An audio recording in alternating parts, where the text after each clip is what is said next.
విద్యుత్ enquiry commission chairman ను మార్చాలని రాష్ట్ర ప్రభుత్వానికి సూచించింది సుప్రీంకోర్టు. సుప్రీం సూచనను కూడా రాష్ట్ర ప్రభుత్వం అంగీకరించింది. కమిషన్ కొత్త చైర్మన్ గా పేరును మధ్యాహ్నం తర్వాత చెప్తామన్నారు ప్రభుత్వ తరపు న్యాయవాది. కేసీఆర్ పిటిషన్ ను గతంలో హైకోర్టు కొట్టివేసింది. దీంతో సుప్రీంకోర్టులో కేసీఆర్ మరో పిటిషన్ వేశారు. ఇక దీనికి సంబంధించి మరిన్ని డీటెయిల్స్ ఢిల్లీ నుంచి సదా అందిస్తారు. సదా, ఓవర్ టు యు.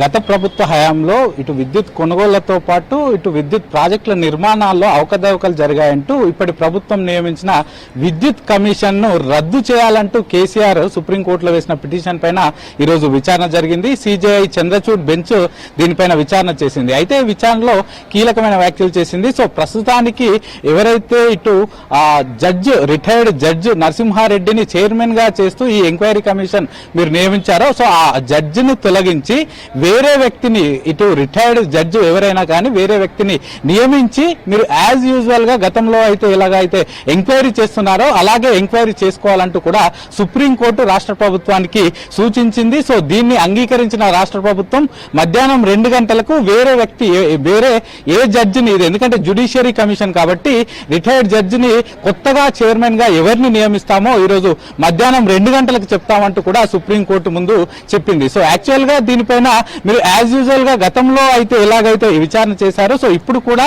అలాగే విచారణ చేసుకోవచ్చు. కాకపోతే జస్టిస్ నరసింహారెడ్డి అనే వ్యక్తి ఇటు పక్షపాతంగా వ్యవహరిస్తున్నారని ఇటు కేసీఆర్ తరపు న్యాయవాది వాదిస్తున్నారు కనుక అలాగే దీంతో పాటు ఇటు కేసీఆర్ రిప్లై ఇవ్వక ముందుకో అటు జ్యుడిషియరీ కమిషన్ కి రిప్లై ఇవ్వక ముందుకే కేసీఆర్ నుంచి ఎలాంటి రెస్పాన్స్ రాక ముందుకే ఇతను జూన్ 11న ప్రెస్ మీట్ పెట్టి మరి కేసుకు సంబంధించిన డీటెయిల్స్ అన్ని చెప్పారు. సో అది తన సొంత నిర్ణయం లాగా మాకు అనిపిస్తుంది కాబట్టి సో ఆ వ్యక్తిని మార్చి వేరే జడ్జిని మీరు రిక్రూట్ చేసి వేరే జడ్జిని నియమించి అపాయింట్ చేసి యాజ్ యూజువల్ గా విచారణ అయితే కంటిన్యూ చేసుకోవచ్చు అంటూ కూడా ఇటు సుప్రీంకోర్టు ఈరోజు కామెంట్ చేసింది. సో దీనిపైన ఇటు తెలంగాణ ప్రభుత్వం కూడా ఎవరిని నియమిస్తామనేది మధ్యాహ్నం 2 గంటలకు చెప్తామని చెప్పింది. ఇక దీంతో పాటు నెక్స్ట్ సుప్రీంకోర్టు ఇంకొక అంశం పైన కూడా మధ్యాహ్నం విచారణ చేయనుంది. అదేంటంటే కేసీఆర్ డైరెక్ట్ గా నేను విచారణకు హాజరు అవ్వను, అలాగే అసలు పూర్తిగా రాజ్యాంగానికి వ్యతిరేకంగా ఈ విద్యుత్ ఎంక్వైరీ కమిషన్ నియమించింది కాబట్టి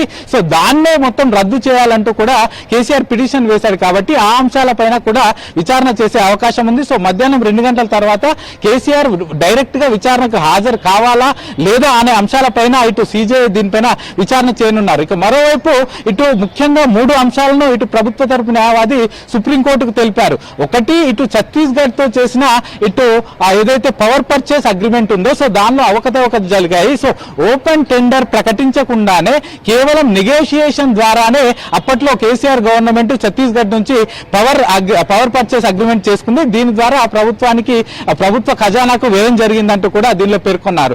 రెండోది ఇటు భద్రాద్రి పవర్ ప్రాజెక్టు ఇటు దేశమంతా కూడా సూపర్ క్రిటికల్ మోడ్ లో సూపర్ క్రిటికల్ టెక్నాలజీ తోటి పవర్ ప్రాజెక్టులు నిర్మిస్తుంటే ఇక్కడ మాత్రం వీళ్ళు ఇటు సబ్ క్రిటికల్ తోటి నిర్మించారు. సో దీంతో ఆ పవర్ ప్రాజెక్ట్ కన్స్ట్రక్షన్ పూర్తి అవ్వక ముందుకే ఆల్రెడీ కొన్ని లోపాలు వచ్చాయి. దీంతో పాటు ప్రభుత్వ ఖజానా కూడా 250 నుంచి 300 కోట్లు అధికంగా దీంతో ప్రభుత్వ ఖజానాకు వ్యయం జరిగింది. అదే కాకుండా దీనివల్ల పొల్యూషన్ కూడా ఎక్కువ, వాతావరణానికి కూడా కాలుష్యమయ్యే అవకాశాలు ఎక్కువగా ఉంటాయంటూ కూడా దీనిలో పేర్కొన్నారు. ఇక థర్డ్ అంశం ఇటు యాదాద్రికి సంబంధించిన పవర్ ప్రాజెక్ట్ లో ఇప్పటి వరకు వీళ్ళు 2015 లో స్టార్ట్ చేశారు, 2017 లోపు కంప్లీట్ చేస్తామన్నారు. కానీ అది ఇప్పటి వరకు కూడా అది పూర్తిగా కంప్లీట్ అవ్వలేదు. ఇంకా దానికి సంబంధించి రైల్వే లైన్ కూడా ఇది బొగ్గు తరలించడానికి ఆ పవర్ ప్రాజెక్ట్ కి తరలించడానికి ఇప్పటి వరకు రైల్వే లైన్ కూడా వేయలేదు. సో వీళ్ళు డిలే చేసుకుంటూ రావడం వల్ల ఇటు ప్రభుత్వానికి ఎక్కువ వ్యయం జరుగుతుంది. సో కన్స్ట్రక్షన్ కాస్ట్ కూడా పెరిగిపోతుందంటూ కూడా ఈ 3 అంశాలను ఇటు సుప్రీంకోర్టు దృష్టికి తీసుకొచ్చారు. వీటన్నిటిపైన విచారణ చేసింది సుప్రీంకోర్టు. సో మధ్యాహ్నం దీనిపైన మరొకసారి విచారణ చేయనుంది. సో మధ్యాహ్నం కూడా దీనిపైన చెప్పనుంది. ఇటు కేసీఆర్ డైరెక్ట్ గా విచారణకు హాజరు అవ్వాలా వద్దా అనే అంశం పైన కూడా ఈరోజు మధ్యాహ్నం ఆ సుప్రీంకోర్టు విచారణ చేసి తేల్చనుంది. శ్రవంతి.